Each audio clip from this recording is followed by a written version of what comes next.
Namanya Elena Morgan, seorang jurnalis muda berusia 29 tahun, tinggal di London. Keras, tajam, dan terkenal dengan tulisan kontroversialnya tentang Islam.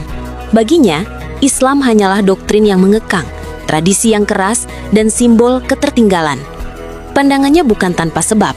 Sejak remaja, ia tumbuh di lingkungan media yang membentuk pikirannya.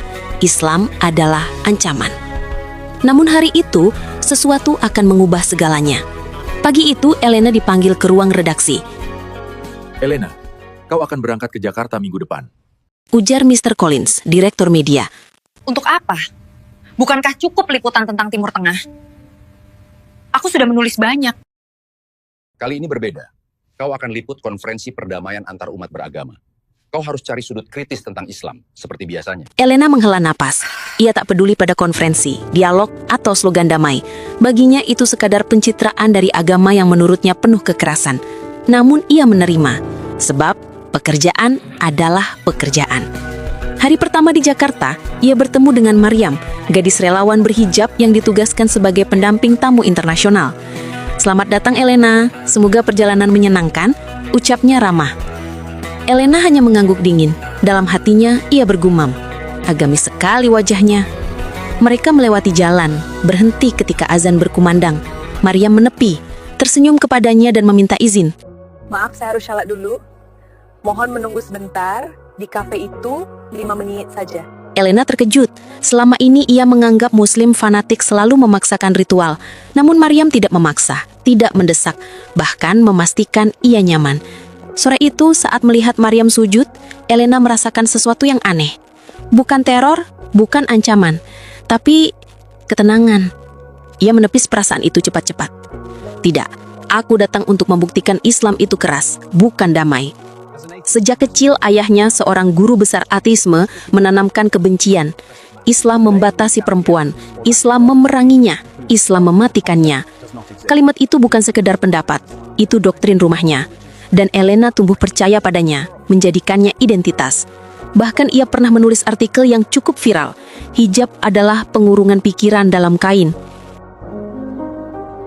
Petang hari mereka makan malam bersama panitia. Salah satu peserta dari Jerman bertanya pada Elena. Elena, bukankah kau yang menulis artikel Islam Ancaman Modern? Elena tersenyum tipis. Ya, aku hanya menulis kebenaran. Fakta bahwa Islam membawa kekerasan dan kemunduran. Lihat saja sejarahnya. Ruangan berubah sunyi, semua menunduk, kecuali satu, wanita paruh baya berhijab bernama Amina. Amina menatap lembut, bukan marah, bukan tersinggung. Anakku, kebencian tak pernah menunjukkan kebenaran. Ia hanya menunjukkan luka. Kata-kata itu menusuk. Namun Elena menjawab tajam. Aku tidak benci. Aku hanya membuka topeng Islam. Amina hanya tersenyum. Kalau begitu, selamat datang. Semoga di sini kau melihat wajah Islam yang sebenarnya. Tidak ada perdebatan, tidak ada paksaan. Justru kesantunan yang tak pernah Elena temui dalam diskursus barat tentang agama. Malam itu Elena sulit tidur. Keesokan harinya, kota diguncang gempa kecil. Tidak besar, namun cukup membuat panik. Orang-orang berlarian keluar dari aula konferensi. Elena terjatuh, lututnya luka, napasnya tersengal. Di tengah kekacauan, Maria mendekat, mengangkatnya, menenangkan. Tidak apa-apa, tenang, bismillah, kita keluar perlahan. Ia menopang Elena hingga aman. Tidak peduli ia bukan muslim, tidak peduli ia menghina Islam semalam. Di luar, para relawan muslim membagikan air, menenangkan warga. Semua sudah aman, mari bernapas tenang, mari istirahat. Seorang ibu berjilbab menatap Elena penuh keprihatinan. Kamu baik-baik saja, nak. Ini minum, silakan. Padahal ia tak kenal Elena, tak tahu profesinya, tak tahu ia seorang penghina Islam. Ada laki-laki Katolik, ada pemuda Hindu, Buddha, ada agnostik dan ateisme. Semua diperlakukan sama oleh para relawan muslim. Elena menerima air itu dengan tangan bergetar. Untuk pertama kalinya, ia bertanya pada dirinya sendiri.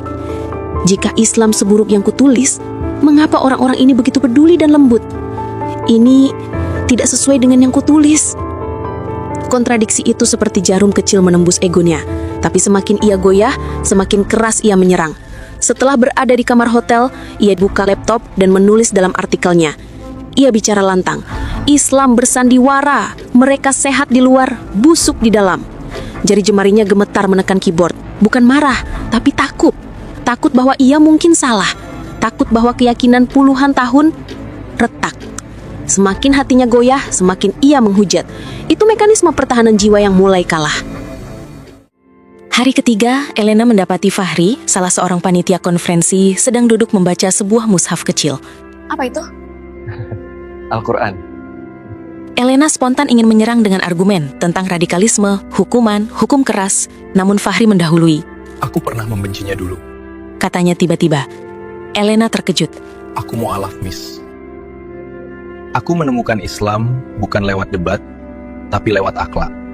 Fahri bercerita tentang masa lalunya yang kelam, kekosongan hidup, dan bagaimana Islam memberinya arah, bukan ketakutan.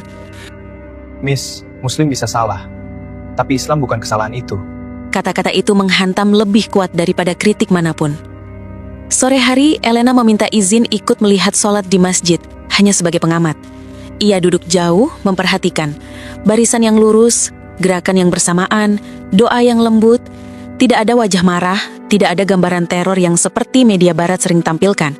Yang ada hanyalah kedamaian. Saat mereka sujud, Elena merasakan bulu kuduknya merinding. Ia rasakan dadanya sesak, matanya panas.